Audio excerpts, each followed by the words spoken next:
déjà, merci pour l'invitation. Merci à Daniel de m'avoir invité. Merci de m'avoir accueilli. Merci à tous et toutes d'être là. Oui, je vais essayer, je pense que c'était aussi la demande de Daniel, de vous présenter un peu un ensemble de mes travaux. Alors, c'est comme... En fait, j'ai des travaux qui portent sur plusieurs thématiques. Je vais partir sur un peu un chapeau théorique, le chapeau que j'ai pris dans ma synthèse d'HDR. Voilà, c'était la demande de Daniel. Et donc, je vais présenter différents thèmes. Donc, j'espère que ça fera sens pour vous, que cette histoire fera sens. Si vous avez des questions, vu qu'en fait on va parler de comparaison sociale, d'interaction sociale, peut-être d'exclusion sociale si on y arrive, interrompez-moi pendant que je présente l'étude. Le raisonnement, c'est pas la peine d'attendre la fin et j'adapterai le temps en fonction. Je me tournerai vers Daniel et Laure pour ajuster. On peut voir ça, ok? Alors bon, évidemment, c'est moi qui suis invitée aujourd'hui, mais je vous présente des travaux que je n'ai pas menés seule. Alors, la plupart des travaux présentés aujourd'hui sont faits avec l'ensemble des collaborateurs qui sont là. J'en ai d'autres qui sont pas, où j'ai pas mis leurs photos parce que les travaux vont pas forcément être présentés aujourd'hui. Mais bon, évidemment, c'est avant tout une recherche et un travail collaboratif. Et sans ces personnes qui sont là, je pourrais pas, donc je vais pas toutes les nommer, mais vous les voyez bien là comme ça, je n'aurais pas pu être ici pour vous présenter les recherches qu'on a menées ensemble.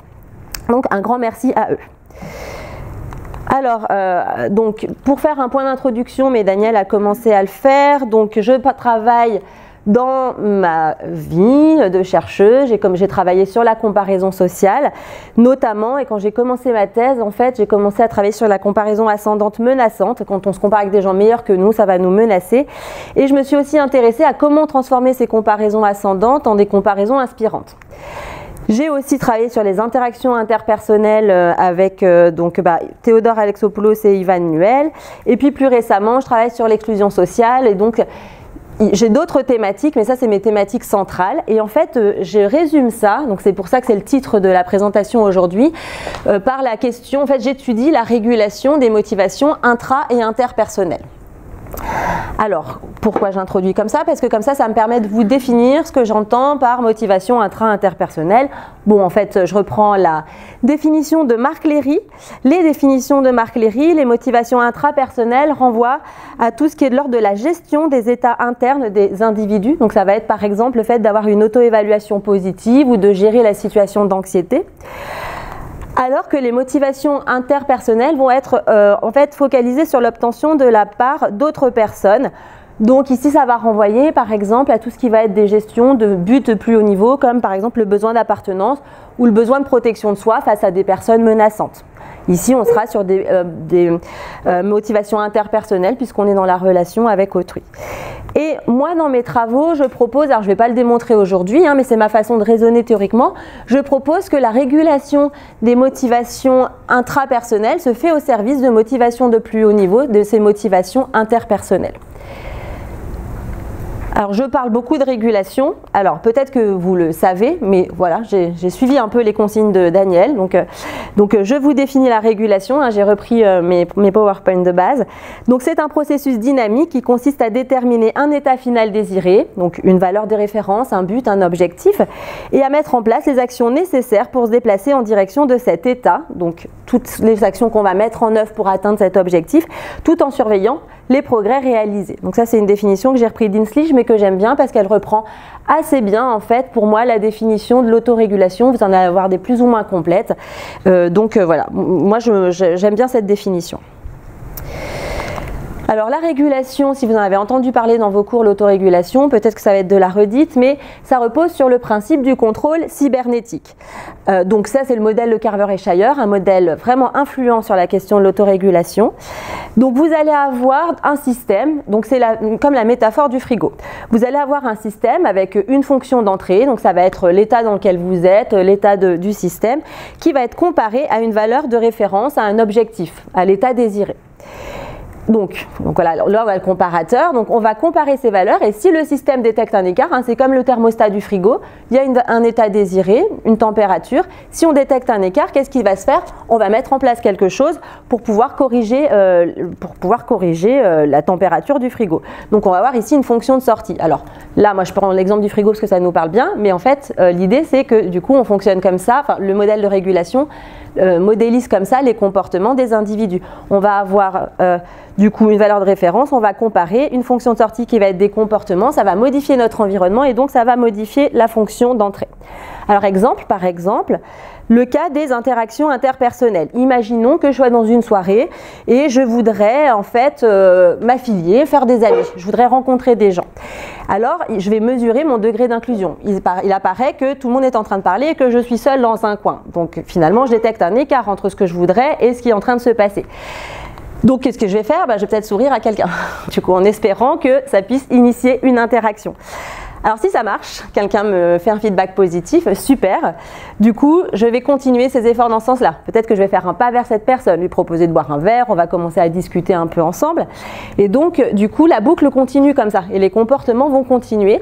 Et donc, on va se retrouver ici avec ce qu'on appelle un ressenti de facilité dans le processus de régulation. Et ça va entraîner des attentes de succès. J'ai l'impression que je suis en train de vraiment arriver à atteindre cet objectif d'affiliation, l'écart se réduit et donc ça va finalement maintenir l'engagement dans le but. Je vais continuer à avancer en direction de ce but. Mais en fait, on peut imaginer un autre scénario, je souris et en fait, je n'ai pas vraiment le feedback escompté. Dans ces cas-là, qu'est-ce qui va se passer? Je suis plutôt en train de galérer, donc là, j'ai une expérience de difficulté et les expériences de difficulté vont entraîner quoi? Eh bien, des attentes d'échec. Bon, a priori, je souris, ça ne marche pas. Je peux encore essayer peut-être une ou deux fois, j'ai un feedback d'échec, je vais abandonner, je vais désengager, je risque de partir de la soirée et rentrer me coucher. Donc ici, ce qu'on voit aussi dans ce modèle, c'est que les attentes d'échec et de succès sont vraiment très importantes dans le processus de régulation, puisque c'est elles qui vont déterminer le maintien de l'engagement dans la poursuite du but ou non. Est-ce que ça va pour l'instant? J'ai oublié de vous dire, je parle très vite. Donc si je parle trop vite, vous me faites comme ça. Et du coup, parce que je suis plutôt en mode séminaire que cours, mais en fait je ne veux pas non plus vous perdre, d'accord? Donc s'il y a besoin que je ralentisse ça, un petit peu. Alors, donc ces attentes de succès et d'échec dont on vient de parler, en fait, elles sont déterminées par les expériences métacognitives. Je viens d'en parler, c'est ce ressenti de facilité-difficulté. Donc, cette expérience de facilité-difficulté qu'on a quand on poursuit un objectif, ça fait partie des expériences métacognitives. Donc, ça peut être lié aussi au traitement, la facilité que j'ai à traiter de l'information. Donc, ce ressenti-là. Et donc ça, comme on vient de le voir juste à l'instant, en fait, ça va déterminer les attentes d'échec versus succès, mais pas seulement, d'accord? On ne va pas se baser que sur le ressenti.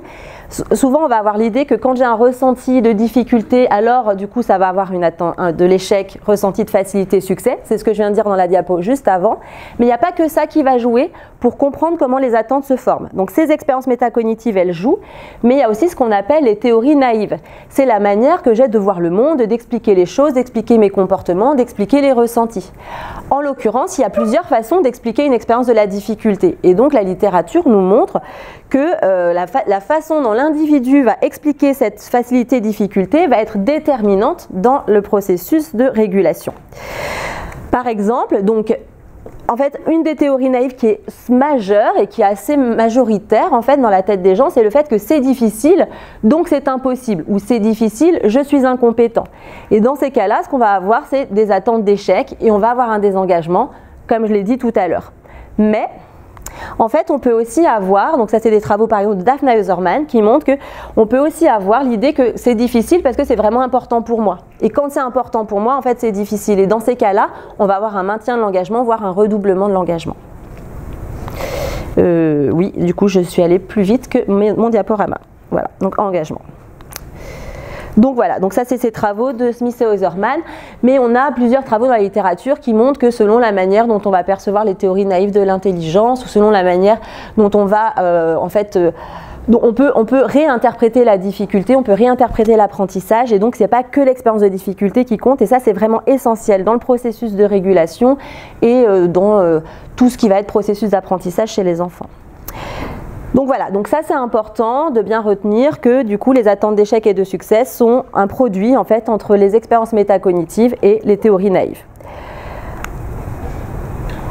Alors, de manière générale, mais parce qu'encore une fois, du coup, je vous présente en fait ce que moi j'argumente dans mes travaux, mais que je ne vais pas démontrer aujourd'hui, puisque c'est ici mon travail de réarticulation théorique de manière générale. Après, on va rentrer dans des illustrations. Mais en fait, du coup, ce que je dis, ce que je propose, mais en accord avec la littérature, toute une littérature derrière moi est d'accord avec ça, les attentes d'échec et de succès quant à l'atteinte d'objectifs sont déterminantes dans chaque étape du processus de régulation. Donc là, je ne suis pas vraiment rentrée dans les détails, je vous ai beaucoup parlé de l'engagement, des engagements, mais en fait, si on s'intéresse à comment un but va être activé ou pourquoi je vais décider de poursuivre ce but, c'est aussi, est-ce que du coup, ce but est atteignable? Donc, est-ce que j'ai des attentes de succès? Donc, le fait de déterminer un objectif ou de choisir un objectif plutôt qu'un autre, ça va être aussi déterminé par les attentes de succès. L'engagement, ça va jouer. Donc voilà, l'activation d'un but, la priorisation d'un but et le fait de s'engager ou pas dans la poursuite d'un but. En fait, ces choses-là dont je viens de vous parler, ça va jouer sur ces étapes-là aussi. Alors moi, c'est très joli tout ça, mais ce n'est pas vraiment ce que je teste à la base. Je ne suis pas partie pour travailler sur l'autorégulation. Je travaille sur l'autorégulation, mais ce n'est pas que j'ai des travaux qui vont tester directement ces mécanismes, mais je me base sur ces raisonnements-là. En fait, dans mes recherches, et de manière implicite, c'est les modèles qui sont derrière ce que je fais.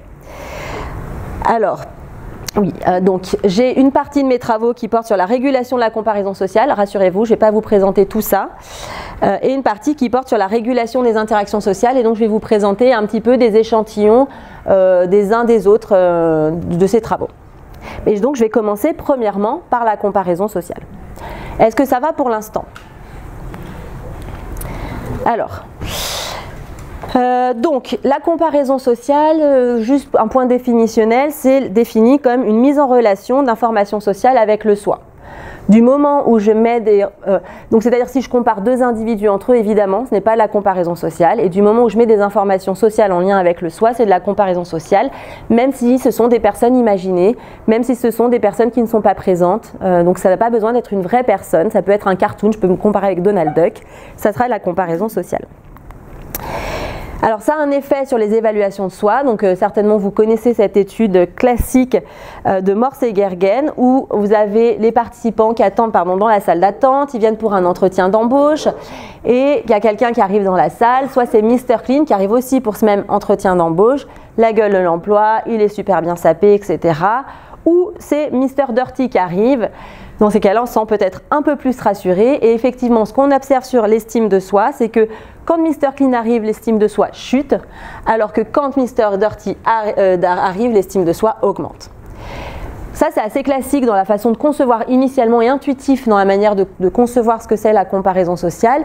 Et donc, on va parler ici ça s'appelle un effet de contraste. La valeur s'éloigne de celle de la cible. Donc ça renvoie à tout un courant assez classique au départ de ce qui se faisait sur la comparaison sociale, de les considérer comme étant, de considérer les comparaisons ascendantes, comme étant menaçantes, c'est-à-dire ce Mr. Clean qui arrive, je ne suis pas très rassurée. Alors donc cette comparaison sociale, donc par exemple ce Mr. Clean, ce monsieur parfait, c'est une cible de comparaison ascendante. Et dans le modèle de l'autorégulation, en fait, ça représente quoi? Ça va représenter une valeur de référence désirée, ce truc auquel je me compare. Alors, de manière intéressante, en fait, c'est que si on regarde la littérature sur le soi, on peut considérer que les valeurs, en fait, vous allez avoir des auteurs, Boldero et Francis, qui vont dire que les valeurs de référence désirées, elles peuvent avoir différentes fonctions. En fait, toute valeur de référence désirée ne va pas tout à fait fonctionner de la même manière. Et donc, par rapport à ce que je vous ai dit de Carver et Shire, on va avoir un petit peu des modérations. Donc, soit en fait, cette valeur, elle peut être considérée comme un standard. Et donc, un standard ici, ça va être une valeur contre laquelle je me compare. Et en fait, elle a vraiment cette fonction de comparaison. Je me situe là, je me compare là. Donc, je suis centrée sur l'écart. Ok. Et dans ces cas-là, ou alors elle peut être perçue comme un but. Donc tout à l'heure, j'ai parlé d'objectif. J'ai parfois un peu dit but, mais j'ai choisi expressément objectif ou valeur de référence désirée pour éviter. Donc ces objectifs, ces valeurs de référence peuvent être perçus soit comme un standard, soit comme un but. Un but, donc le standard, c'est ce à quoi je me compare, je me centre sur l'écart, alors que le but, c'est ce que je veux devenir, c'est que je me vois comme ça, je me vois y aller. Alors, donc, dans mes travaux et dans ma réflexion, j'intègre le modèle de Norbert Schwartz du modèle inclusion-exclusion. Alors, ici, je n'ai peut-être pas assez développé. Donc, le modèle inclusion-exclusion, c'est un modèle général du jugement qui va dire que en fait on va évaluer notre environnement, on va évaluer cette bouteille d'eau et les personnes de manière différente selon que on les inclut dans les représentations selon ce qu'on va inclure dans la représentation de l'objet à évaluer. Ici, en l'occurrence, l'objet à évaluer, c'est le soi. Puisqu'on est dans la comparaison sociale, on va regarder ce qui se passe sur le soi. Donc, si autrui est représenté comme un standard contre lequel je me compare, en fait, ce qui va se passer en termes de processus, c'est qu'il va être exclu de la représentation de soi. Je me sens sur l'écart entre moi et lui ou elle. Et donc, si on va avoir un effet de contraste. Selon le modèle inclusion-exclusion, on va avoir un effet de contraste, c'est-à-dire que j'ai mis une diapo après, mais elle arrive un peu après. La valeur du soi s'éloigne de celle de la cible, c'est ce qu'on a vu avec Morse et Gergen. Donc on va avoir un effet négatif sur l'auto-évaluation, hein, c'est ce qu'on a vu juste avant. Donc dans ces cas-là, et c'est ce que je disais à la diapo juste avant, on va avoir des comparaisons ascendantes qui vont être perçues comme menaçantes, ça va entraîner des doutes sur l'auto-évaluation, on va se sentir nul, ruminer, etc. Ça va pas être top pour être bien concentré, enfin c'est pas des effets très positifs de manière générale. Alors que si autrui est un but, en fait, un but, c'est quelque chose que je veux devenir et ça peut activer un soi possible. Un soi possible, c'est un soi dans le futur, ça peut être moi. Et donc, ça active une représentation de soi particulière. Et dans ces cas-là, en fait, cette autre personne peut être incluse dans la représentation de soi puisque je peux récupérer certains attributs et me dire, mais finalement, je peux être un peu comme ça. Et ça peut du coup activer, réactiver, rendre accessible certains attributs que cette autre personne a. Et donc, on va avoir un effet d'assimilation et ça va entraîner un effet positif sur l'auto-évaluation, mais comme en plus c'est un soi possible et que c'est un but, et donc un soi possible c'est un but, hein, donc c'est quelque chose qui est motivant.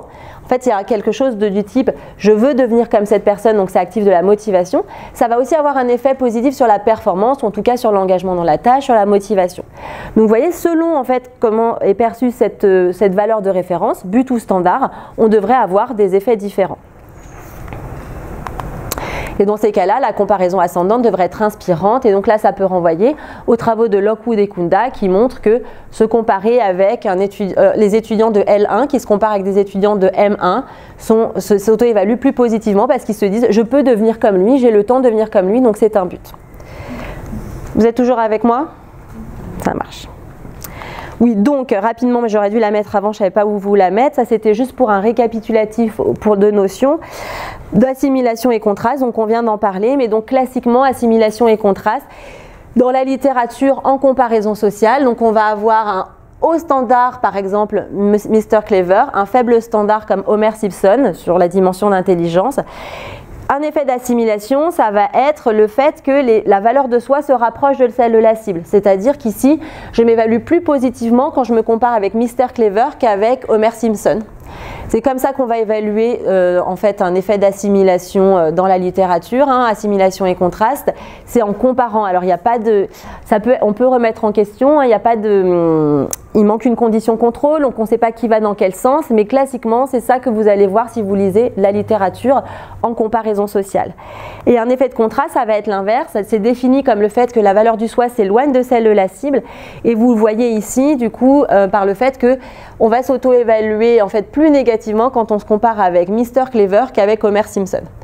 Donc après, évidemment, il peut y avoir des critiques et il y a des travaux un peu récents qui disent attention, il faut mettre des conditions contrôle pour un peu parler de tout ça. Mais ce qui va nous intéresser beaucoup dans le champ de la comparaison sociale à ce moment-là, ça va être de trouver des modérateurs qui arrivent à renverser les effets surtout. Et du coup, on va se centrer plutôt sur cette interaction que sur ces deux effets simples séparément. Si on les a, c'est bien, mais c'est pas vraiment ça le focus, c'est de pouvoir renverser les effets ou les modérer en tout cas.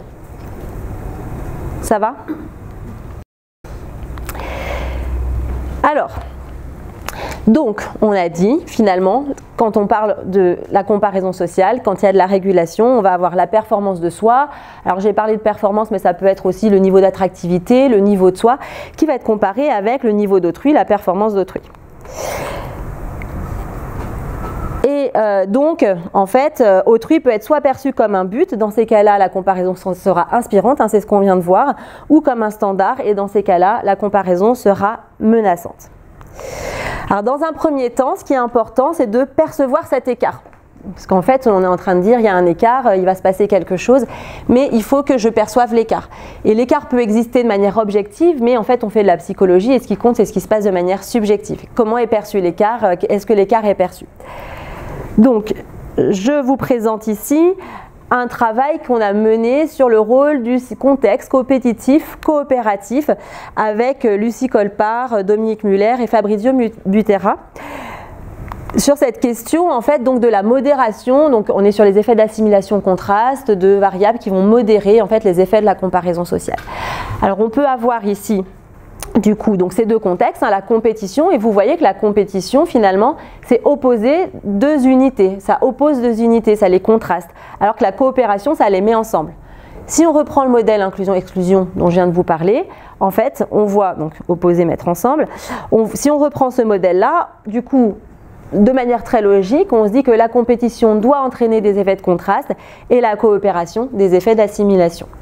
Alors c'est des choses qui avaient été déjà montrées dans un papier de Diederik Stapel en fait en 2005 et donc on s'est dit on va le répliquer puisque le papier n'avait pas été rétracté mais déjà la réplication ça fait pas de mal et comme il n'était pas rétracté mais ça pouvait quand même être un peu intéressant pour le champ donc on l'a répliqué. Alors je vous présente l'expérience 2 parce que les résultats sont un peu plus jolis sur celle-ci et puis je vous ai épargné certaines études. Oui. Peut-être dire deux mots sur Stapel. Ah oui, pardon. Oui, alors, donc Diederik Stapel, c'est un chercheur qui faisait de la cognition sociale en psychologie sociale et qui en 2011 a été accusé de fraude scientifique par certains de ses doctorants. Il a énormément publié en cognition sociale et en fait il publiait énormément en comparaison sociale et spécifiquement sur les effets d'assimilation et de contraste. Les doctorants en fait ont accusé Diederik Stapel d'avoir en fait falsifié ces données et donc il a commencé à avoir une enquête sur lui. Donc on s'est rendu compte que beaucoup de doctorants parfois ne voyaient pas de participants parce qu'il leur donnait des fichiers de données en disant j'ai déjà récolté des données comme ça, mais finalement c'était lui qui les inventait. Et donc il y a eu une grosse enquête comme ça et on s'est rendu compte parce que du coup de manière statistique on peut arriver à détecter en fait des régularités, est-ce que les données vont suivre des principes qui sont logiques et donc il y a eu après une grosse enquête et auprès de tous les collaborateurs en analysant les données etc. un certain nombre de papiers qui ont été identifiés comme étant vraiment issus de la fraude et donc ont été rétractés. Diederik Stapel a eu une peine d'emprisonnement, non, pas d'emprisonnement ou alors oui, il a perdu son titre. Il a perdu son titre, non mais parce qu'il a quand même, en fait, il est quand même accusé du coup d'avoir récupéré énormément de bourses et d'argent de l'État. Et donc évidemment c'est une fraude qui n'est pas juste, alors déjà publier des résultats scientifiques c'est faux, c'est une grosse fraude, mais en plus du coup il a vraiment pris de l'argent public, etc. Il a bénéficié d'une grande renommée, c'était quelqu'un qui était vraiment d'une renommée incroyable à l'époque, c'était un des plus grands chercheurs, des plus connus en tout cas en cognition sociale. Donc après ça, tous les papiers n'étaient pas des fraudes parce que parfois il travaillait avec des collaborateurs qui récoltaient vraiment les données ou c'était pas tout lui qui faisait et donc certains papiers on a soit des doutes, soit ils ont été sauvés, on sait pas trop et donc sur tous les papiers de Diederik Stapel parfois donc on sait s'ils ont été rétractés mais sur certains le doute peut quand même un peu subsister. Et donc voilà, je ne sais pas si c'était assez complet. Donc voilà pour Diederik Stapel. Et maintenant il ne travaille plus en psychologie sociale, je vous rassure. Donc voilà, donc nous on a répliqué cela. Alors on a répliqué dans l'étude. Donc ici dans cette étude on avait 146 participants qui venaient au laboratoire. Donc ce qu'on a fait, on a répliqué, mais on a évidemment fait quelques modifications, on n'était pas sur une réplication exacte. Alors les participants viennent au laboratoire, ils sont dans une salle, à deux, ils font une tâche en coaction. Donc coaction, si vous ne savez pas ce que c'est quand deux personnes font la même tâche en même temps. Donc vous pouvez le voir ici, si vous regardez ça, c'est un petit dessin de la salle avec une table, deux ordinateurs et les deux petits bonhommes, ils sont en quinconce. Ils faisaient une tâche visuelle, c'est les conjonctions illusoires, c'est pas très pertinent pour nous ici, mais c'est que du coup c'est une tâche cognitive qui permet en fait de leur donner un feedback de performance assez ambigu. En fait, on leur dit voilà, basé sur le taux de réponse correct et votre rapidité, etc., vous allez avoir un score qui va vous être donné sur 100. Et comme ça, on ne peut pas trop remettre en question parce qu'on ne sait pas trop ce que ça veut dire être compétent dans les conjonctions illusoires. Donc il y a deux phases, ils font une première phase et à la suite de la première phase, ils vont avoir un feedback et on va aussi manipuler le contexte compétitif coopératif à la fin de la première phase. Du coup en interparticipant, donc ça c'est bon, vous êtes en master, ça devrait être bon. Donc dans cette deuxième phase, on leur dit vous serez en compétition ou en coopération selon la condition avec un autre participant, donc vos résultats vont être comparés ou additionnés ensemble pour évaluer votre performance. D'accord? C'est ça la manipulation, ça c'est repris de Dietrich Stapel. Et donc notre deuxième VI dont je parlais tout à l'heure, c'est la direction de la comparaison sociale, hein, aussi en interparticipant. Donc dans la condition comparaison ascendante, les participants apprennent qu'ils ont eu 65 sur 100 et leur coacteur a eu 15 sur 100. Donc le coacteur est meilleur. Alors que dans la comparaison descendante, ils ont eu aussi 65 sur 100, un même score, mais le coacteur a eu 50 sur 100, donc 15 d'écart, mais dans l'autre sens. Et donc, on mesure leur auto-évaluation du coup sur différents traits comme compétent, efficient, rapide et précis dans les tâches de perception visuelle. Alors, il y avait aussi des auto-évaluations générales, mais on n'avait rien là-dessus, c'est pas spécifiquement qu'on s'intéressait à ça, mais on voulait voir si ça pouvait, parfois en fait dans l'auto-évaluation, ça peut être sur un domaine et puis ça peut s'élargir. Donc là, je vous présente, je fais un peu de tri, je vous présente pas à chaque fois tout ce qu'on a mesuré, donc il y avait aussi d'autres mesures. Donc c'est pas que je veux les cacher, elles sont dans l'article, hein, c'est juste que pour que ça soit plus simple pour nous. Donc voilà, donc ici vous avez le score d'auto-évaluation dans les tâches visuelles et on observe donc une interaction qui est significative dans cette étude. Dans la première étude, elle était tendancielle. Et on observe donc qu'en compétition, alors mince parce que du coup j'ai un PowerPoint sans mes notes, donc je me rappelle plus où il y a des effets simples significatifs, il va falloir que vous m'excusiez. Je crois que cet effet simple est significatif, si, puisqu'on voit l'autre, et du coup, donc voilà, je vais aller plus lentement. On observe en compétition donc un effet de contraste, hein. Vous pouvez voir ici que les participants s'auto-évaluent moins bien en comparaison ascendante qu'en comparaison descendante, c'est ce qu'on a vu tout à l'heure. Donc un effet de contraste qui va bien avec le modèle d'inclusion-exclusion. En compétition, j'oppose deux unités différentes, effet de contraste. Et en condition coopération, en fait, cet effet est diminué. Okay? Donc on n'a pas l'effet d'assimilation, mais on a plus ou moins l'autre pattern dans la première étude. Donc en fait, c'est ce que je vous disais, ce qui nous intéresse, c'est vraiment la modération, et selon un peu la puissance, et peut-être aussi selon le contexte de comparaison sociale et la nature de la comparaison sociale. Ici, c'est des scores. Donc peut-être que des scores que je donne, du coup c'est plus difficile de s'assimiler et de s'attirer des traits de l'autre personne. Lui il est plus fort, donc ça on ne l'a pas investigué dans la littérature, donc je ne peux pas vous dire avec certitude, mais c'est une interprétation que l'on a éventuellement de ces résultats, parce que dans la première étude on a le pattern inverse, et ce n'était pas des scores, on présentait autrui comme étant compétent, etc. Et là on a un effet d'assimilation. Donc peut-être que selon l'information de comparaison sociale, est-ce que j'ai des scores, des valeurs chiffrées, ou est-ce que je suis juste en face de quelqu'un qui a l'air brillant, super, etc. Peut-être que l'assimilation et le contraste peuvent jouer un peu différemment. Ça, c'est des choses à creuser. On n'a pas encore eu le temps de le faire et je n'ai pas, à ma connaissance, vu de choses dans la littérature qui traitaient ces questions. En tout cas, dans ces travaux, on a montré que le contexte compétitif coopératif modérait l'effet de la comparaison sociale. On répliquait les travaux d'Dietrich Stapel, on a mini-méta-analysé nos effets, du coup on avait bien un effet d'assimilation et un effet de contraste à travers nos deux études, mais il y a des effets quand même qui diffèrent entre les deux études, donc du coup attention à cette nature de la comparaison sociale. Et voilà, on a aussi mini-méta-analysé avec les travaux d'Dietrich Stapel, voilà, enfin du coup c'était intéressant pour le champ de se dire qu'on pouvait asseoir ça. Du coup, ce qu'on voit ici, c'est que l'écart entre soi et autrui, c'est une construction, en fait.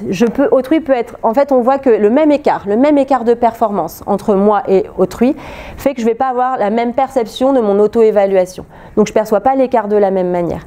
Donc, je construis l'écart. L'écart n'est pas quelque chose d'objectif, l'écart est interprété. Donc, c'est ce qu'on vient de voir. L'écart est une construction. Et donc, on a vu qu'une fois que cet écart est construit, comment je me représente autrui? Comme un but ou comme un standard? Alors, oui. Donc, en fait, la manière dont je l'ai argumenté dans mes travaux de thèse et d'HDR, c'est si en fait j'ai des attentes d'échec, autrui va être représenté comme un standard. Tout à l'heure, je vous ai dit, ces attentes, elles jouent à différentes étapes. Si j'ai des attentes d'échec, que j'ai un sentiment de difficulté et que je pense que je ne vais pas y arriver, j'argumente en fait que autrui va être représenté comme un standard. Et donc, on va se retrouver dans cette situation de menace de l'auto-évaluation. Qu'est-ce qui se passe ici? Alors ça, au niveau de la régulation, avec Dominique Muller, on avait écrit un article en 2010 théorique sur la question de la régulation de la comparaison ascendante. Et on proposait, alors là j'ai un petit peu simplifié, on proposait qu'il y avait 3 modes de régulation. Régulation proactive, Donc ça va être l'engagement, c'est je fais plus d'efforts en fait pour y arriver. Donc je vois qu'il y a un écart, je suis menacée, qu'est-ce que je vais faire? Je vais bosser plus. Ça c'est la régulation proactive. Mais il peut y avoir aussi de la régulation défensive et de l'évitement. Alors la régulation défensive, ça va être par exemple, je réinterprète l'écart. En fait, ou alors je me dis finalement c'est pas très intéressant pour moi les maths ou les stats je m'en fiche, je suis pas très forte là-dedans mais c'est pas grave, je suis forte ailleurs. Donc je peux réinterpréter l'importance de cet écart ou je peux aussi réduire l'écart de manière illusoire, c'est-à-dire je donne des indices négatifs à l'autre personne pour qu'il se plante à l'examen, comme ça j'ai plus une comparaison ascendante négative mais je me suis pas améliorée moi. Donc c'est pas proactif parce que j'ai rien changé pour moi. Par contre, il n'y a plus d'écart. Mais c'est un peu une réduction illusoire parce que moi, j'ai rien fait pour changer ma performance. L'évitement, c'est le désengagement complet. C'est en fait, je m'en fiche. Donc ça peut aller jusqu'à très loin ce désengagement. Mais voilà. Donc j'ai mis ça dans le désengagement pour simplifier, puisque après il peut y avoir des questions sur la nature de l'un ou l'autre. Qu'est-ce qui fait qu'on a l'un ou l'autre? C'est plus difficile. En revanche, ce qui est sûr, c'est que, alors je ne l'ai pas dit, mais les attentes de succès et d'échec, c'est très proche, en fait, pour moi je l'intègre dans la question de la perception de contrôle. Est-ce que j'ai une perception de contrôle? Évidemment, ça va entraîner des attentes de succès. Si je n'ai pas de perception de contrôle, attente d'échec. Donc dans l'article, on parlait de perception de contrôle, donc ici, pour être cohérente avec tout, j'ai une perception de contrôle, je pense que je vais y arriver, attente de succès, eh bien, régulation proactive, j'ai pas de perception de contrôle, je pense que voilà, je ne maîtrise pas la situation, ça, je vais être plutôt dans un échec, désengagement. Ça c'est ce qu'on... donc, j'ai pas de travaux vraiment... Donc ça c'est des productions plutôt théoriques et d'analyse, donc j'ai pas de travaux on a manipulé, on l'a testé, etc. Mais voilà, c'était notre analyse de la littérature. Si vous regardez la littérature sur la régulation de manière générale et en comparaison sociale, si vous vous intéressez à ça, vous pouvez regarder aussi les travaux de Tesser, Abraham Tesser, qui a beaucoup travaillé là-dessus. Voilà ce qu'on va trouver en termes de régulation. Et j'ai un peu rapide, mais du coup, quand même sur ces questions de menace du soi, en fait, avec Sébastien Goudot, alors là, vous allez vous dire que je fais une transition un peu bizarre, parce que je ne vais pas vous parler directement de comparaison sociale, mais on s'est intéressé aux situations de menace de l'auto-évaluation, et donc je me suis dit que j'allais vous présenter ce qu'on faisait avec Sébastien Goudot, parce que je trouve que c'est assez chouette, et ça peut vous plaire. Voilà. Alors, donc c'est avec Sébastien Goudot et Jean-Claude Croiset. Alors en fait ce que je vous présente, on est encore en train de récolter les données. C'est ce qu'on appelle un Registered Report, donc j'imagine que vous en avez déjà entendu parler. Le papier a été accepté, donc on récolte les données, il nous faut 1000 enfants, il nous en manque 70, donc on y est bientôt. Mais cet article a été proposé sur la base de 2 études pilotes. Donc je vous présente en fait les résultats de l'étude pilote, sachant que les études qu'on est en train de faire maintenant, il y en a une qui est censée répliquer ce que je vais vous montrer, et l'autre qui est censé aller un peu plus loin. Mais comme ça, je vous présente au moins le raisonnement théorique et les résultats qu'on escompte obtenir avec 500 enfants en augmentant notre échantillon. Alors, je reviens parce que ça fait aussi sens avec ce que je vous ai raconté tout à l'heure, sur cette histoire d'expérience de facilité-difficulté. En fait, ce papier traite de cette question. De manière en fait générale, je vous ai dit que ça dépendait des théories naïves, certes, et je vais y revenir, mais de manière générale, c'est très souvent associé à l'idée de faibles ou fortes compétences. Je l'ai dit tout à l'heure, l'engagement, ça va déterminer l'engagement, le désengagement. Donc, quand on regarde dans la littérature, en fait, quand les individus ressentent une expérience de facilité, ils vont l'interpréter comme un sentiment de compétence. Ça, c'est un peu l'effet par défaut.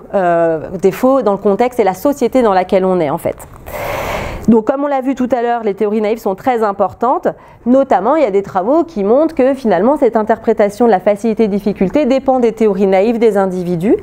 Si j'ai des théories naïves sur l'intelligence malléable, on va avoir des effets inverses où l'expérience de la difficulté va être plutôt associée à plus de compétences et plus d'engagement. Mais ça joue aussi, en fait, les stéréotypes culturels vont être aussi en fait des théories naïves du type tel groupe est nul voilà. Donc ils vont en fait déterminer le fait que dès que je suis un petit peu face à une difficulté, si je suis par exemple une femme, j'ai des difficultés en mathématiques, bon les femmes sont nulles en maths et du coup je vais tout de suite interpréter la difficulté comme un manque de compétences. Donc les stéréotypes culturels viennent aussi jouer là-dedans. Oui. Oui, donc ça c'est juste qu'au niveau, donc ce que je voulais dissocier ici, c'était le fait que ça varie en fonction de différences interindividuelles et en fonction de variables plus contextuelles culturelles. Donc ça c'est des individus ici qui vont avoir, donc au niveau individuel on mesure leur théorie, naïves qui sont fixes ou malléables. Si tu as une théorie fixe, tu vas interpréter l'expérience de difficulté comme un manque de compétences et la facilité comme le fait d'avoir du succès, les gens sont forts. Ceux qui arrivent, en fait, c'est des gens qui sont forts, ils sont doués. Et les autres, ils sont nuls. Alors que quand tu as les théories malléables, en fait, je crois que l'effet est inversé, ou en tout cas, tu as une modération. Et donc, la façon dont tu conçois l'intelligence, si tu es plus sur une idée d'effort, etc., eh bien, le fait que ça soit difficile et d'avoir... Alors, il y a des travaux aussi un peu sur l'effort perçu, sur lesquels, alors que je cite pas là, mais qui vont assez dans le sens de ce qu'on dit là. Donc, si tu dois faire de l'effort, ça ne veut pas dire que tu es nul, ça ne veut pas dire que tu es compétent. Au contraire, tu vois, ça veut dire que peut-être tu es compétent et tu vas d'ailleurs davantage t'engager en termes d'interprétation. Je ne sais pas si j'ai un peu clarifié parce que j'ai plus le pattern exact. Et donc, je mentionne les deux parce qu'en fait, ce qu'on mentionne dans le papier, c'est que ça repose non seulement sur des différences interindividuelles, certes, mais ces théories naïves, elles dépendent aussi du contexte. Elles dépendent de la culture, elles dépendent du contexte plus local. Elles peuvent être très contextuelles. Donc, toi, tu as des théories naïves à toi. Mais en fait, ces théories naïves, elles peuvent avoir été données par tes parents, etc. Tu peux avoir les tiennes qui diffèrent un peu des autres, mais évidemment, tu as plein de théories naïves qui sont partagées. Et donc, des théories naïves sur le plan culturel. Et en fait, on a le papier de Frédéric Autain, qui est un vraiment super papier, donc Frédéric Autain et Jean-Claude Croiset, qui en fait montre que en fait, dans le contexte occidental, en fait, on va dire, je ne peux pas parler sur le contexte oriental, parce que vous avez beaucoup de travaux qui vont plutôt argumenter sur le plan culturel d'un point de vue occidental. Les situations vont être évaluatives par défaut, notamment dans le milieu scolaire, et surtout quand on fait des études comme ça, je vous donne une tâche, tu fais une performance, bim, tu te sens évalué. Quand on vient au laboratoire et qu'on va vous demander de faire une performance, vous vous sentez évalué. Si vous demandez à des enfants de faire une tâche standardisée ou d'un coup vous dites silence, on fait un exercice, qu'est-ce qui va se passer? Ça va activer l'évaluation par défaut. Et donc dans leurs travaux, ils montrent que du coup la difficulté, elle est interprétée comme un manque de compétences. De base, en fait, de base la situation, elle serait construite comme étant évaluative. Et donc dès qu'on est un peu en difficulté, c'est la panique. Et donc si vous ne connaissez pas ce papier, en fait, ce qu'ils font, c'est qu'ils proposent aux enfants une remédiation, en fait, en expliquant que, en fait, la difficulté, c'est normal, ça fait partie du processus d'apprentissage. C'est comme le vélo, ça s'apprend. Est-ce que tu es nul en vélo? Non, tu ne peux pas dire que tu es nul en vélo. Est-ce qu'il y a des gens qui sont nuls à la marche? Non, à un moment donné, on ne savait pas, mais on a appris. Et donc, en fait, la difficulté, c'est quand on n'a encore pas appris, en fait. Voilà. Et donc, de réinterpréter la difficulté, alors ici, pas comme dans les travaux de Daphna Euserman, comme c'est important pour moi, mais comme ça fait partie du processus normal d'apprentissage. Donc, nous, quand on fait des études avec Sébastien Goudot, ou quand je le fais avec mes étudiantes sur la comparaison sociale, on fait un petit débrief et à la fin, on leur fait une petite intervention comme ça, on leur réexplique comment il faut interpréter la difficulté, puisqu'en fait, les travaux de Frédéric Autain montre que en fait, c'est bénéfique, ça marche et en fait ça déconstruit complètement ce sentiment de compétence.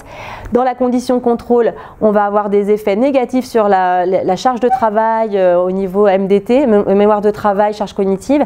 Et en fait, après cette petite intervention, en fait, on a l'impression qu'ils augmentent leur mémoire de travail, ce qui n'est pas possible. Donc c'est qu'en fait, dans la condition contrôle, il y avait une charge qu'on ne voyait pas.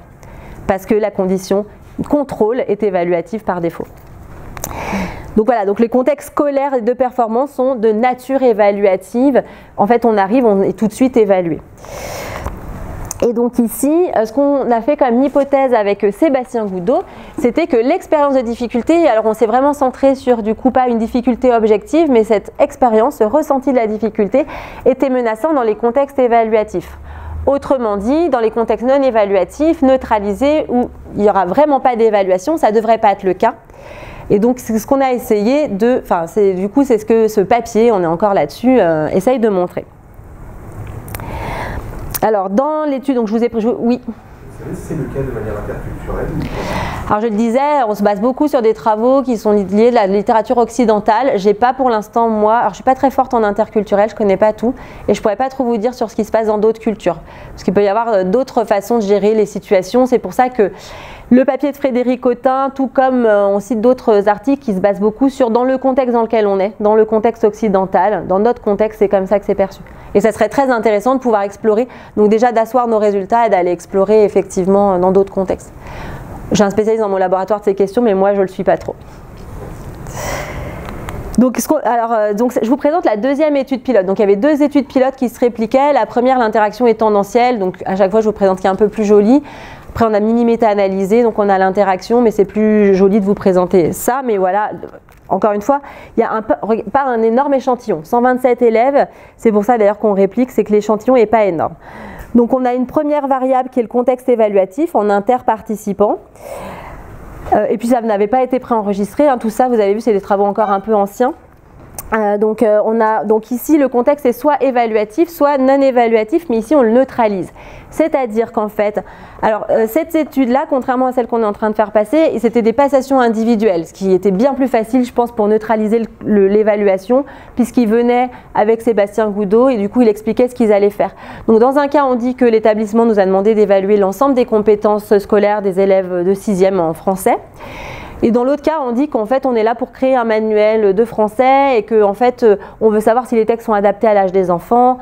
Et donc ici, normalement, ils ne sont pas du tout censés se sentir évalués parce qu'on leur dit que les textes n'ont jamais été testés, on veut voir si c'est facile, difficile. Donc on essaye de neutraliser au plus le caractère évaluatif.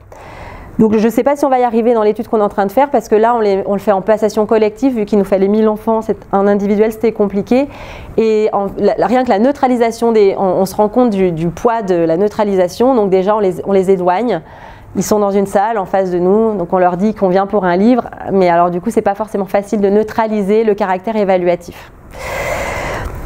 On manipule l'affluence, donc cette expérience de difficulté, à l'aide d'une induction peut-être que vous connaissez, qui a été utilisée notamment par Norbert Schwartz, avec la police. Du coup, la police d'écriture du texte. Donc, en fait, les enfants, donc on leur dit soit on est là pour évaluer, vous évaluer, soit pour cette histoire de livre de grammaire. Et donc ils doivent lire un texte et ensuite il va y avoir des questions de compréhension sur ce texte. C'est un texte qui a été tiré des évaluations nationales de 6e des années précédentes. Et la police est soit facile à lire, c'est assez clair, c'est assez c'est une police, alors je ne sais pas ce que c'est comme police, mais genre Arial, Calibri, c'est très net, versus c'est tout incliné en italique, en gris clair, donc c'est le même texte, mais par contre plus difficile à lire. D'accord ? Donc il n'y a pas de difficulté objective parce qu'ils ont le même texte, ils ont les mêmes questions, mais en termes de ressenti subjectif, c'est plus difficile. Et donc après, ils ont un texte de compréhension de lecture, donc ils ont du temps pour lire le texte. Une fois qu'ils ont lu le texte, ils ont 15 minutes pour répondre à 10 questions sur le texte. Ils peuvent le faire dans l'ordre qu'ils veulent, et on va ensuite évaluer le nombre de réponses correctes à ces 10 questions. Donc ici, comme je vous le disais, donc en fait, on observe une interaction significative et donc on voit que dans la condition contexte évaluatif, vous voyez ici que la performance, elle est plus faible dans la condition low fluency, donc le texte difficile à lire, que dans la condition high fluency. Donc ça, c'est super intéressant déjà, hein. Vous voyez que l'expérience de difficulté, donc j'ai un ressenti de difficulté alors qu'objectivement, c'est la même tâche pour tout le monde, et bien là, ils échouent, enfin, ils réussissent moins bien. Et ce qui était intéressant pour nous, c'était de montrer que c'était spécifique au contexte évaluatif, ou en tout cas plus fort en contexte évaluatif, et donc on a bien cette interaction ici.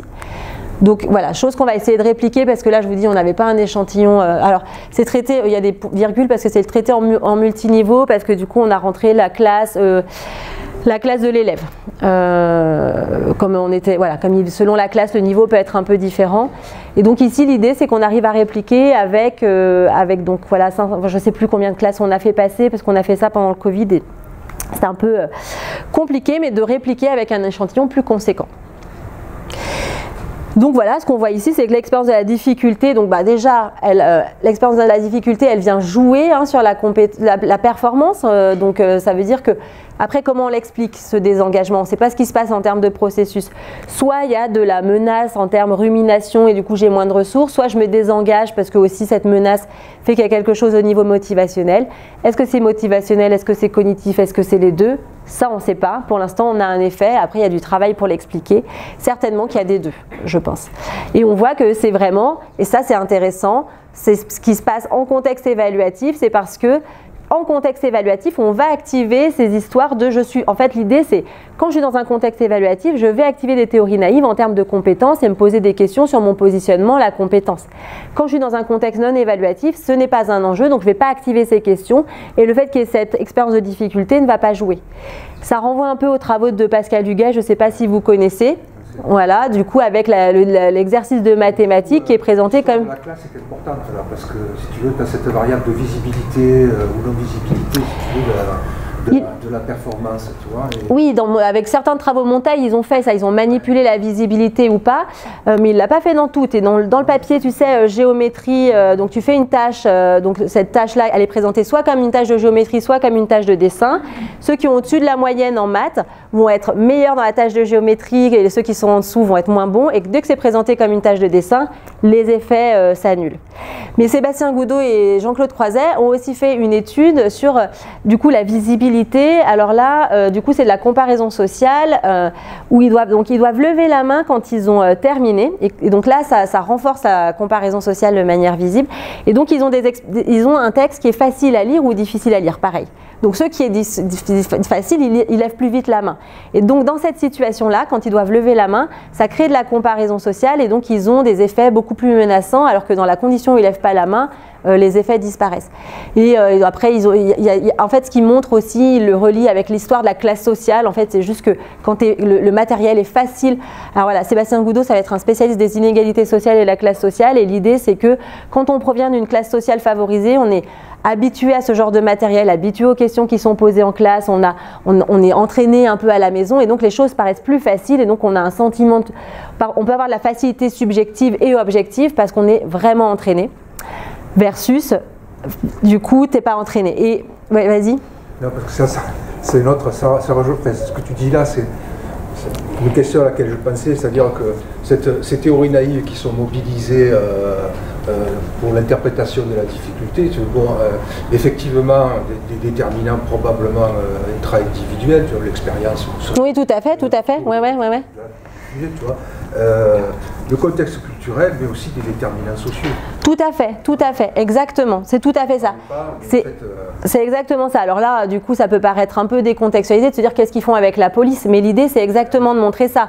C'est d'aller de montrer qu'en fait, ces expériences et ces ressentis de difficultés qui viennent de déterminants sociaux, qui viennent de ton parcours initial, etc., va donc venir créer cette expérience.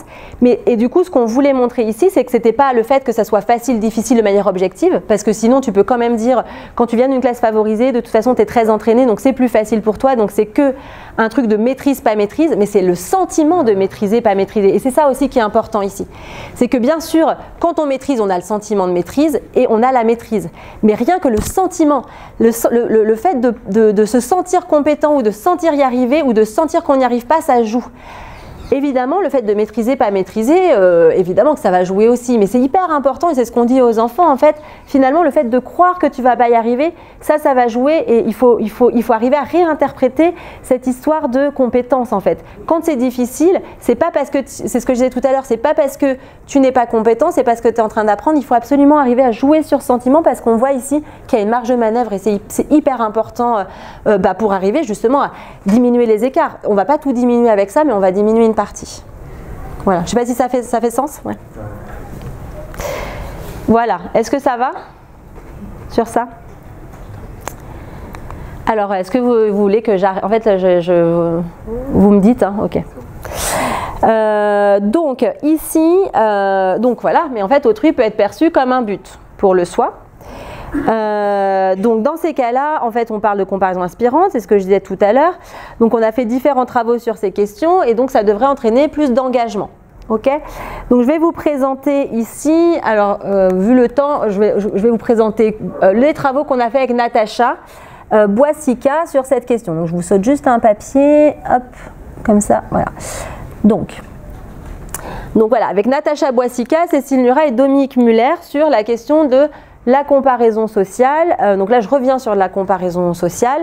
Et l'idée ici de cet article, en fait, c'est qu'on s'est centré sur les comportements d'approche et d'évitement. C'est des choses qu'on avait déjà fait dans le passé avec d'autres collègues.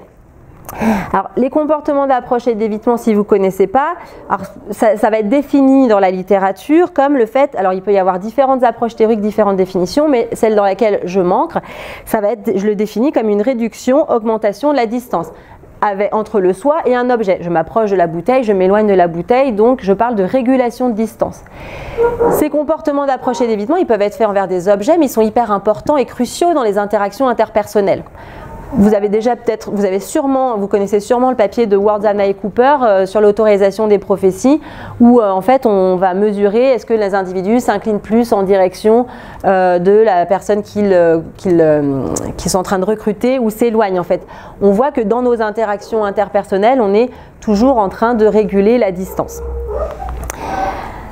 Mais alors, ce qui est intéressant ici, c'est que c'est lié aussi à la valeur de référence désirable et indésirable. J'en ai pas parlé tout à l'heure, mais dans le modèle, en fait, la valeur, tout à l'heure, j'ai un peu fait comme si c'était toujours une valeur de référence désirable, ce que je voulais atteindre.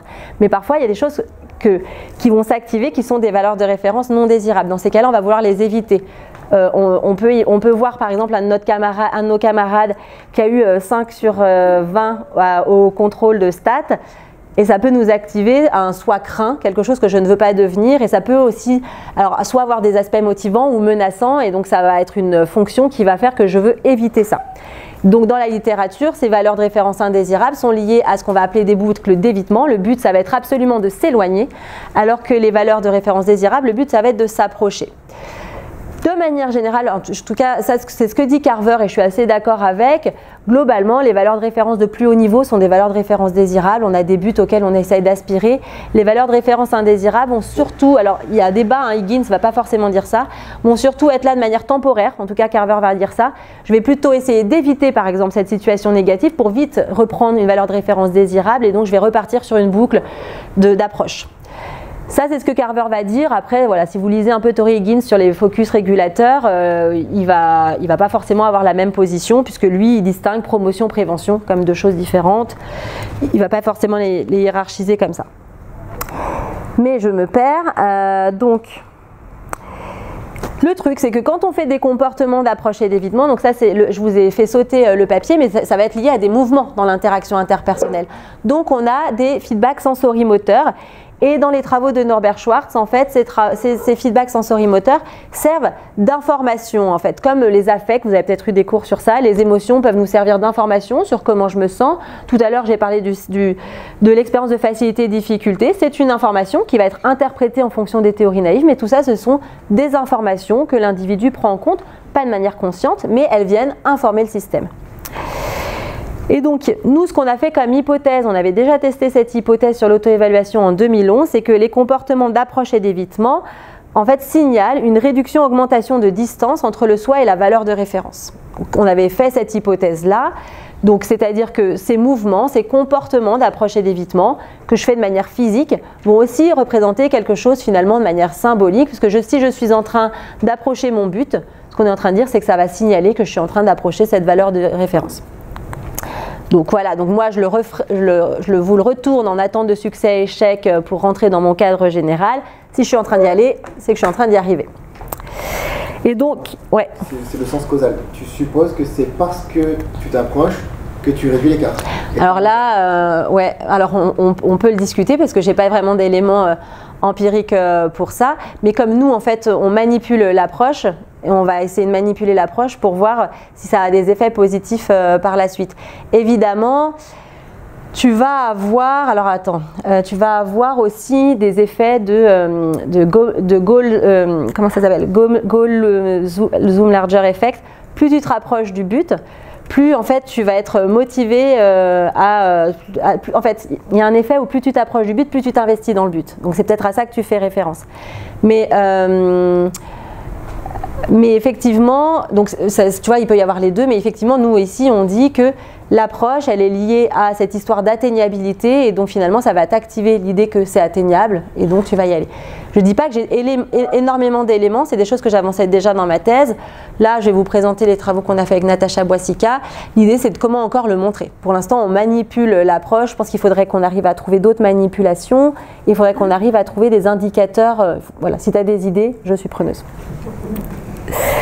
Donc l'idée, et c'est des choses que je disais effectivement déjà dans ma thèse et qu'on redit encore dans cet article, plus en discussion parce que j'ai pas de forte bille théorique et de méthodologie pour le montrer, mais c'est pour ça que du coup là je vous remets ce que moi je pense, mais après ce qu'on peut se permettre de dire dans la littérature, c'est pas toujours. Mais ce que je pense, c'est ce qu'on voudrait montrer. Donc un comportement d'approche en comparaison ascendante active autrui en tant que but. C'est ça l'idée. Et donc ça va avoir un effet positif sur l'auto-évaluation et la performance. Donc ici, on a fait une étude, voilà. On a fait une étude la première étude auprès de 229 élèves de CM2. On a d'abord mesuré, il faut que je dise quelque chose?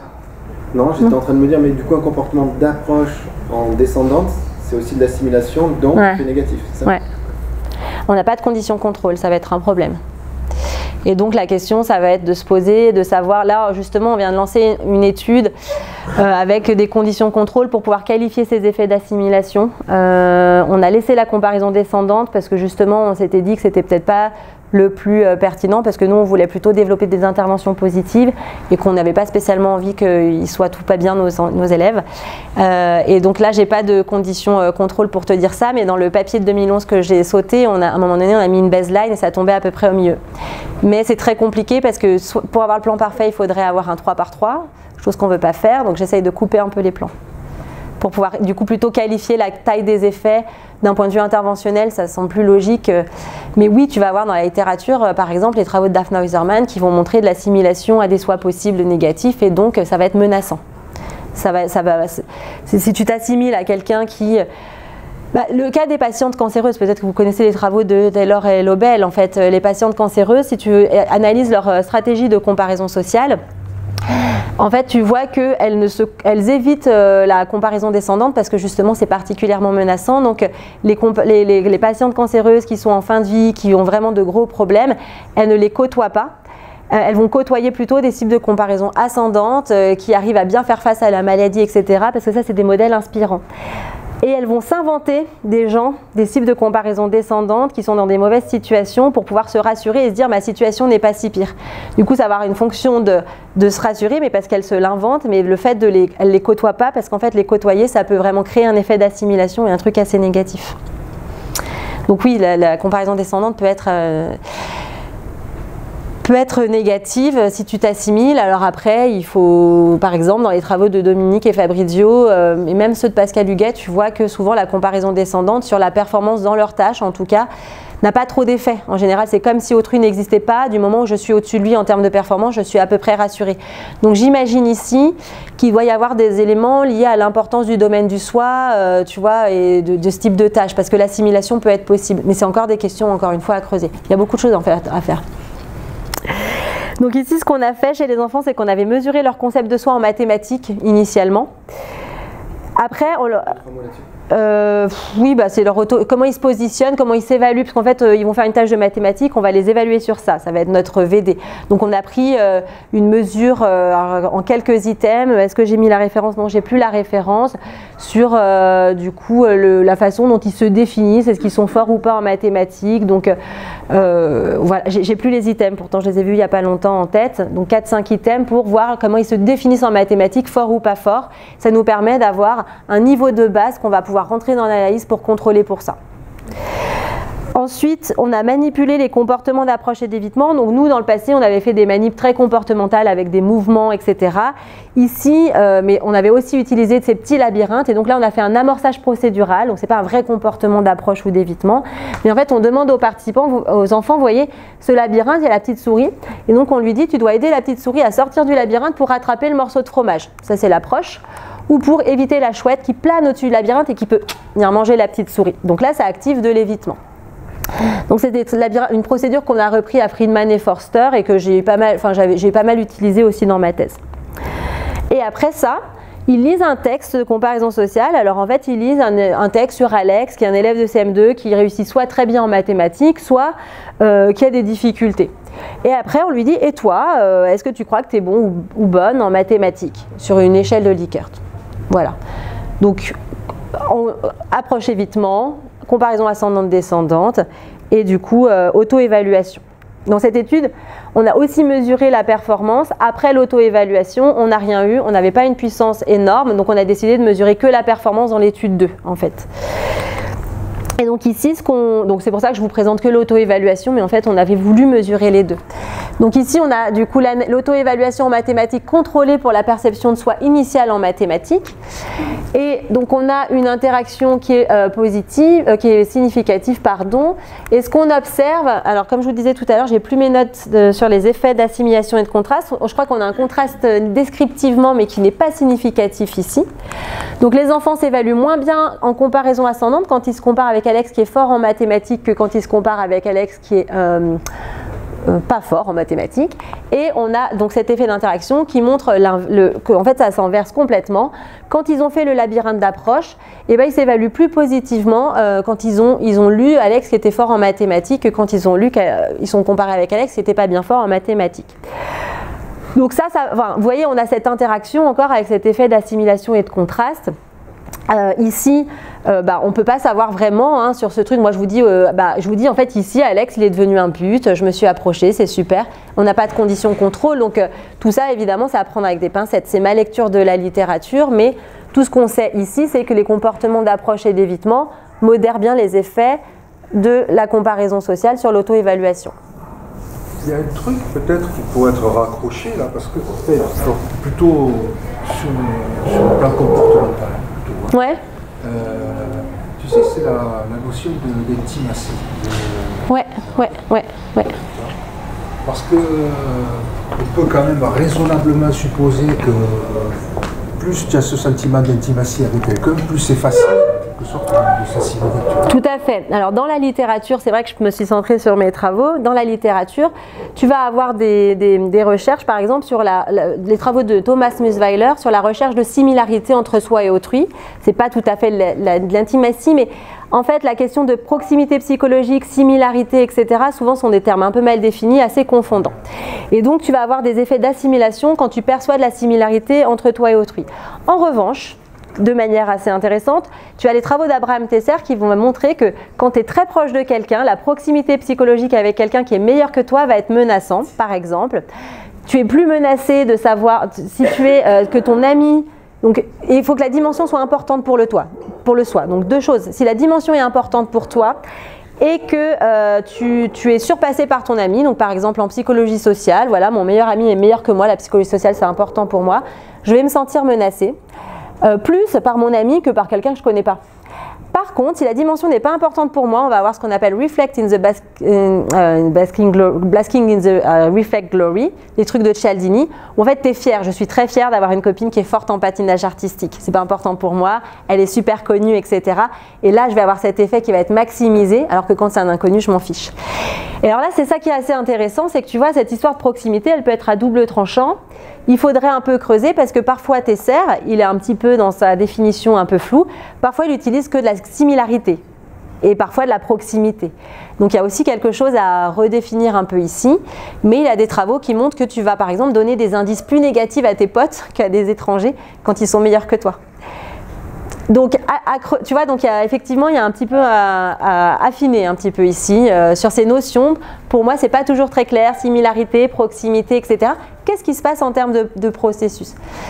Mais après, oui, tu vas avoir aussi des travaux sur l'interdépendance. Donc, ce mindset de similarité, d'interdépendance, d'inclusion dans le soi, c'est ce que je disais tout à l'heure aussi, inclusion dans le soi, donc intimacy inclus dans le soi, normalement, on doit avoir des effets d'assimilation.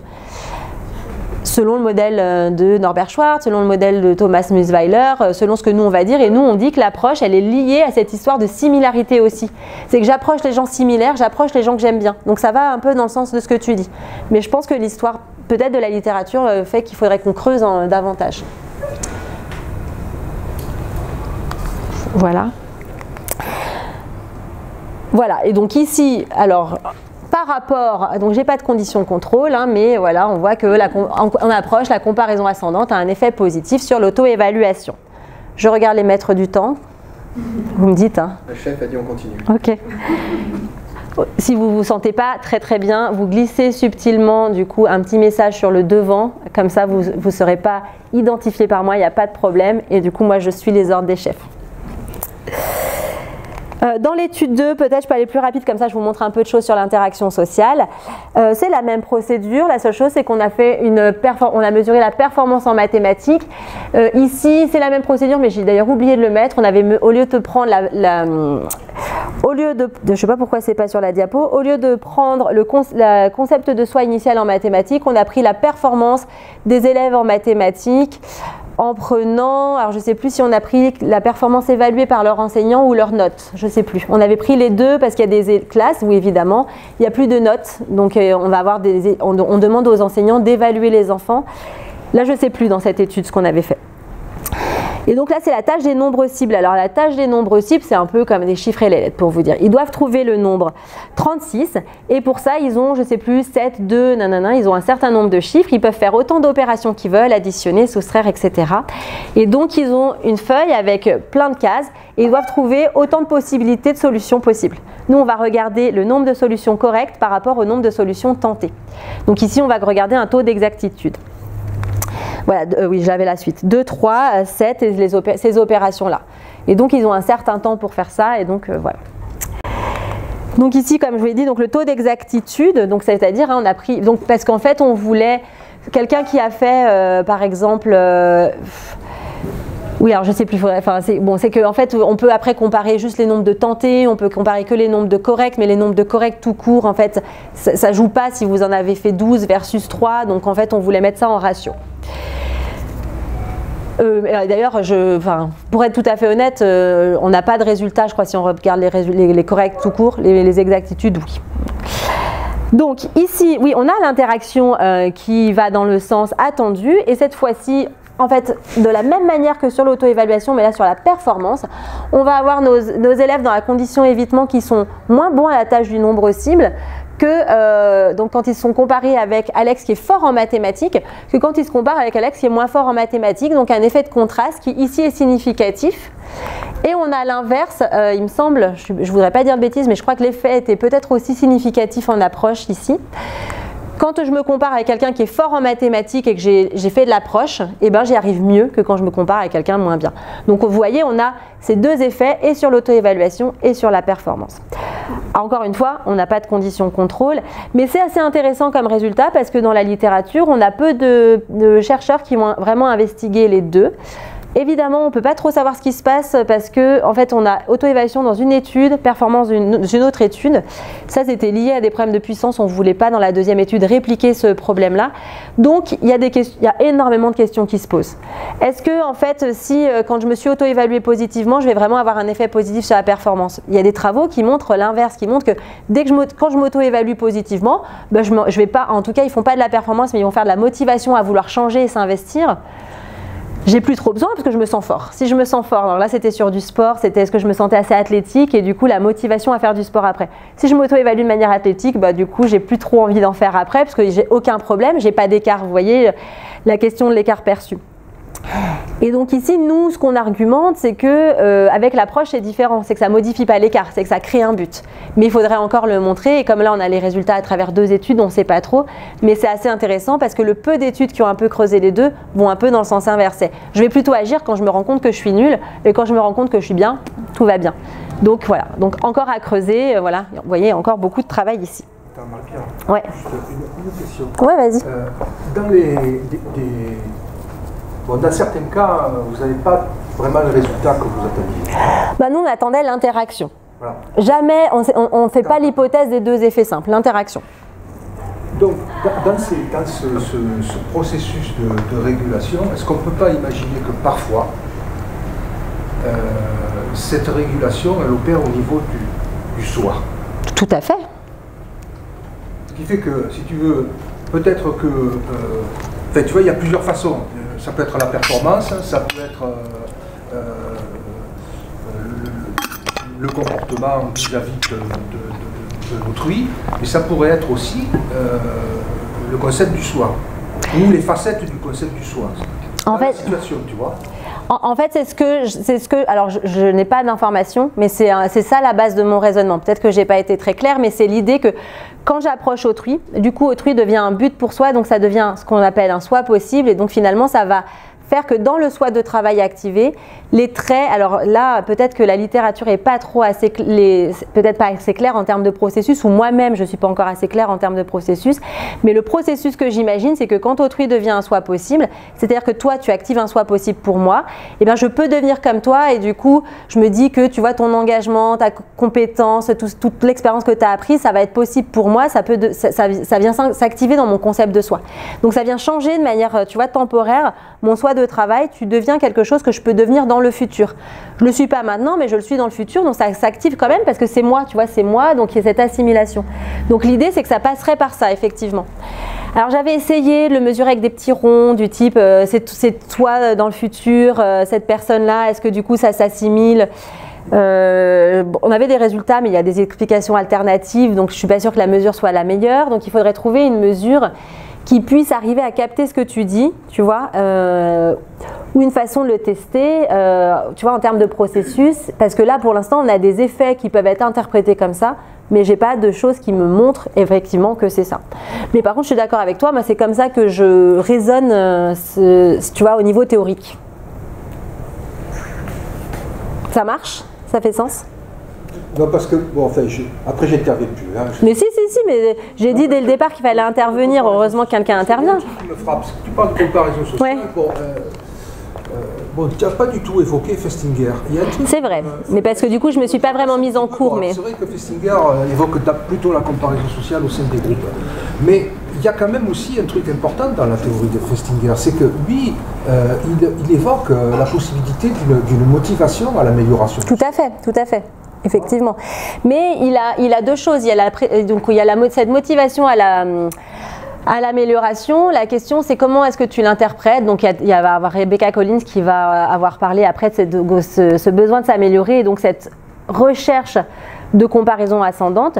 Lui, malgré donc il y a la pression à l'uniformité, il y a le drive upward, hein, donc c'est ce mouvement unilatéral vers le haut. Nous, on l'a traduit comme ça, mouvement unilatéral vers le haut. Donc c'est ce truc de vouloir toujours aller plus loin. Est-ce que c'est vraiment améliorer le soi ou est-ce que c'est plutôt, dans la théorie de Festinger, c'est plutôt dépasser les autres? C'est par rapport au groupe. Tu veux pas être trop loin du groupe, mais tu veux être aussi au-dessus du groupe. Tu veux arriver à conclure comme ça. Je me souviens bien, je pense qu'il parle de l'amélioration. Alors le terme amélioration, tu vois, je ne suis pas sûre. En tout cas, lui, il parle du fait que tu as un besoin fondamental de t'auto-évaluer. Et après, tu vas avoir différents effets selon ton positionnement au sein du groupe en fonction de deux éléments qui sont cette pression à l'uniformité. Tu veux rester plutôt dans le groupe, pas trop loin. Si tu es trop loin, après, ça ne va plus avoir d'effet sur toi. Tu as cette courbe théorique de Richman, je ne sais pas si tu vois là, avec le point d'équilibre, où en fait, ce que tu aimes, c'est être juste au-dessus du groupe. Donc comme ça, tu n'es pas trop loin, tu vois, des autres. Mais juste au-dessus, comme ça, tu es un peu au-dessus quand même. Quand tu es juste en dessous, comparaison légèrement ascendante, c'est là où tu as le plus de, normalement, pression à changer ta performance parce que tu es assez proche des autres, mais tu n'es pas complètement similaire et tu as cette mouvement unilatéral vers le haut, ce que toi tu appelles le besoin de s'améliorer. Moi, je le lis comme quelque chose qui est lié au positionnement des autres et pas à l'amélioration de soi en termes je dois progresser dans la tâche. Selon comment tu lis tu vois, ce besoin de performance, est-ce que c'est un besoin de performance comparatif ou est-ce que c'est un besoin par rapport à moi temporel? Comme il est il n'est pas comparaison temporelle, il n'est pas sur le soi, je dois m'améliorer par rapport à un but à moi, mais il est vraiment la théorie de la comparaison sociale par rapport aux autres. Nous, on l'a traduit mouvement unilatéral vers le haut. J'ai plus le terme initial en anglais, on pourra regarder si tu veux. J'ai peut-être le papier original sur mon ordinateur. Alors, du coup, toc, donc. Est-ce que ça, je peux vous faire un papier facile, un peu sympa, et après on peut arrêter. Donc du coup, je vous introduis rapidement le pourquoi, sinon vous n'allez pas comprendre comment j'arrive là, ça va être un peu violent. Donc là, je suis passée à la régulation des interactions sociales. Donc on a fait comparaison sociale, interaction sociale. L'idée, je reviens sur mon truc du départ, avec des motivations intrapersonnelles, des motivations interpersonnelles. En fait, c'est que dans les buts, la littérature sur la régulation et sur les buts, on va avoir l'idée qu'il y a une hiérarchie de buts. Quand je suis même un but, ça peut être prendre une bouteille d'eau, donc en fait ça peut être de boire parce que j'ai soif, enfin de me désaltérer et donc boire, donc prendre la bouteille d'eau, ouvrir la bouteille d'eau, la mettre là et donc ça peut se décomposer en sous-actions et donc on a des choses très supraordonnées et sous-ordonnées et donc en fait vous allez avoir des boucles qui vont s'enchaîner, les boucles que je vous ai montrées. Donc je vais faire une action qui va activer un autre but ou une autre valeur de référence, etc. et ça se décompose. Donc l'idée c'est qu'il y a des buts de haut niveau, des buts de plus bas niveau. Donc voilà, donc dans les motivations interpersonnelles, moi j'ai spécifiquement plutôt étudié besoin d'appartenance, besoin de sécurité et après vous allez avoir différents, donc là c'est moi qui ai remis mes termes, ça peut être discuté mais c'était pour que ça colle avec mes travaux, des objectifs et des comportements de plus bas niveau, etc. qui vont s'alimenter. Et donc dans tout ça, bon, je travaille encore en fait sur ces différents objectifs, besoin d'appartenance, avec l'exclusion sociale on comprend bien, avec l'objectif d'affiliation, objectif de protection. Et donc là je vais vous présenter quelque chose sur la protection de soi qui concerne en fait l'effet d'aversion à l'approche. Donc je vous parle de la protection de soi. Alors ça c'est quelque chose qu'on a fait avec Ivan Nuel et Théodore Alexopoulos. Donc l'effet de l'aversion à l'approche, si vous n'en avez pas entendu parler, c'est le fait que donc, notre système cognitif est très sensible à tout ce qui approche et on a dans la littérature un effet qui montre que les choses qui nous approchent sont évaluées plus négativement que les choses statiques ou qui s'éloignent. Parce que, donc il y a un peu quelque chose de réflexe et donc l'hypothèse serait qu'en fait c'est parce que c'est menaçant pour le soi. Donc du coup je vais évaluer ces choses-là plus négativement. Donc vous avez des travaux qui montrent cet effet d'aversion à l'approche et qui du coup vont interpréter ça un peu en tant que stimuli menaçant. Et bon, on va avoir des résultats un peu contradictoires dans la littérature parce que parfois, en fait, on va avoir cet effet d'aversion à l'approche qui arrive quel que soit le fait que les stimuli soient positifs ou négatifs. Donc, ça pourrait remettre un peu ça en question. Donc, il y a des résultats qui vont un peu dans ce sens, d'autres qui ne vont pas dans ce sens. Nous, et tout ça, c'est fait tout le temps sur un écran d'ordinateur et vous avez des choses qui bougent ou qui s'éloignent. Et en fait, ce que nous, on a voulu faire, c'était répliquer cet effet d'aversion à l'approche, mais dans un contexte écologique. Donc c'est aussi pour vous montrer ce qu'on fait avec Ivan, Théodore et aussi Céline Robert là, sur l'exclusion sociale, c'est qu'on va avoir recours à la réalité virtuelle pour pouvoir en fait étudier des comportements sociaux de manière immersive et de sortir de ce cadre où je suis derrière un ordinateur devant des stimuli un peu froids, fixes, etc. Ça crée plutôt pas mal de challenges, mais là ça nous a donné une série d'études sympas. Je vous présente la plus jolie, j'ai choisi à chaque fois. Du coup, l'étude 3. Alors en fait dans cette étude ici, donc tout est en intra-participant. Les participants donc sont en réalité virtuelle, hein, donc ils ont un casque, la réalité virtuelle c'est complètement immersif, on se retrouve vraiment avec des vrais, enfin je ne sais pas si vous avez déjà fait mais vous avez vraiment, en fait si par exemple il y a un agent virtuel en face de vous, vous n'allez pas le traverser, vous allez trouver ça trop bizarre, vous allez respecter une certaine distance interpersonnelle. Et donc ici, en fait, ce qui se passe, c'est que le participant est là, sous un abri de bus, et puis vous avez un agent virtuel qui arrive, qui se met à une certaine distance du participant, et soit en fait il s'en va, soit il s'approche. Et donc il reste statique, soit il s'approche. En fait, donc il est statique ou il s'approche, et les participants doivent évaluer ces agents virtuels. On a plusieurs. Ils doivent donner, ils vont devoir donner leur évaluation. Ce qu'on a fait à travers les 3 études, c'est qu'on a essayé de manipuler un peu ce niveau de menace. Donc dans les 2 premières études, ça n'a pas marché trop, c'est pour ça que j'ai choisi la dernière. Et donc pour faire ça, en fait, soit c'est dans la dernière étude, ce qui se passe, c'est soit c'est le participant qui doit lui dire de venir, donc c'est quand le participant dit de venir que l'agent virtuel vient, soit en fait il subit l'action. Donc ça c'est par bloc, contrebalancé. Et donc lui, il doit donner son impression à propos de cet individu. Il y a plusieurs individus, il en évalue plusieurs sur une échelle de 1 à 7. Est-ce que ça va donc?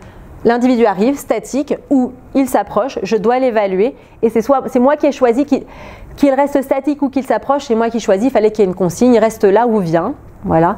Et donc l'idée, c'est que quand on est dans la condition subie, le fait que autrui m'approche va être menaçant, il va être évalué plus négativement, alors que cet effet devrait être réduit ou inversé, en tout cas une interaction, quand c'est moi qui lui dis de venir, puisque si c'est bien expliqué par la menace, ça devrait être moins menaçant, c'est moi qui ai le contrôle. Encore une fois, perception de contrôle, j'en ai parlé tout à l'heure.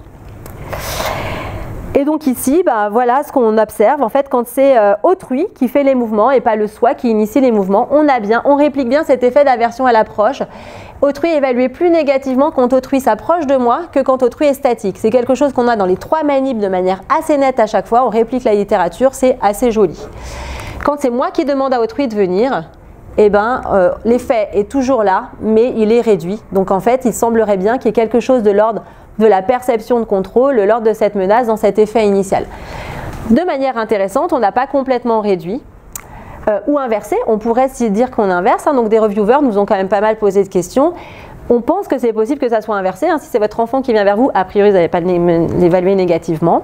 Donc il y a certainement des buts, des interprétations du contexte et des situations particulières qui font que ces stimuli qui nous approchent vont être perçus menaçants et donc en fonction de la nature du stimulus, ça devrait varier. Sauf que dans les premières études, on a manipulé exogroupe, endogroupe et quelqu'un qui sourit, quelqu'un qui est en colère. Pour l'instant, on a un peu échoué. Notamment aussi, certainement, alors pour le sourire, parce que c'est difficile en réalité virtuelle d'avoir des choses parfois réalistes. Et finalement, on s'est rendu compte que les gens qui souriaient étaient un peu creepy. Donc, en fait, ils sont plus menaçants quand ils nous approchent. Et pour endogroupe et exogroupe, malheureusement, en fait, il est possible qu'on ait une population très hétérogène et que finalement, il n'y ait pas eu vraiment d'exogroupe. Donc, c'est des choses à revoir aussi par la suite. Et voilà, et donc du coup je peux m'arrêter là si vous voulez, moi je suis, ça vous va, comme ça je vous maintiens dans un plan attentionnel plutôt sympa. Et voilà ce que je peux voilà, peut-être que je peux vous dire une conclusion, comme ça vous ne restez pas toc toc toc. Donc peut-être une conclusion ici, vous dire que bon, dans mes travaux, moi je ne l'ai pas montré, mais en tout cas ce que je pense, hein, et j'ai envie de continuer à travailler sur ça, c'est que les motivations intrapersonnelles se font au service de motivations interpersonnelles. Les attentes d'échec et de succès sont déterminantes dans la régulation. Voilà, en fait, ça je redis, hein, donc les expériences métacognitives et les théories naïves. Et de manière générale, en fait, ce que je propose, c'est que ce qu'on fasse en psychologie sociale ou en cognition sociale, c'est finalement toujours réfléchir, quel que soit le protocole dans lequel on est, un niveau au-dessus, c'est quoi les motivations interpersonnelles. Ça peut paraître évident selon les sujets d'études, mais parfois ça ne l'est pas parce qu'on va se retrouver sur une tâche et on va être sur des motivations très intrapersonnelles, du type se faire bien voir, besoin d'auto-évaluation positive, mais il y a peut-être des motivations interpersonnelles qui sont derrière, du type pourquoi est-ce que la comparaison sociale est menaçante? Pourquoi c'est important d'atteindre des standards? Vous allez avoir Jean qui va dire que c'est important parce que d'atteindre des standards va dire, ou vous avez aussi Léry qui va dire ça, atteindre des standards va signaler que je suis bien inclus dans la société. Et finalement, l'importance d'atteindre des standards, en fait il y avait une liaison que je ne vous ai pas faite je crois, mais l'importance d'atteindre des standards, c'est parce que finalement, c'est aussi pour des raisons interpersonnelles, c'est que je veux être inclus et sinon ça signalerait que je peux être exclu, etc. Et donc on n'a pas juste besoin, donc ça c'est une position forte, certains peuvent ne pas être d'accord, mais je n'ai pas juste besoin d'être fort et compétent et d'atteindre des standards, c'est que en fait ça me signale et ça me sert à une motivation interpersonnelle qui est d'être inclus dans un groupe, etc. Voilà, et encore une fois, je remercie tous ces gens qui ont travaillé avec moi parce que comme je vous l'ai dit, ce n'est pas que mon travail, c'est vraiment un travail collaboratif. Peut-être que vous avez des questions.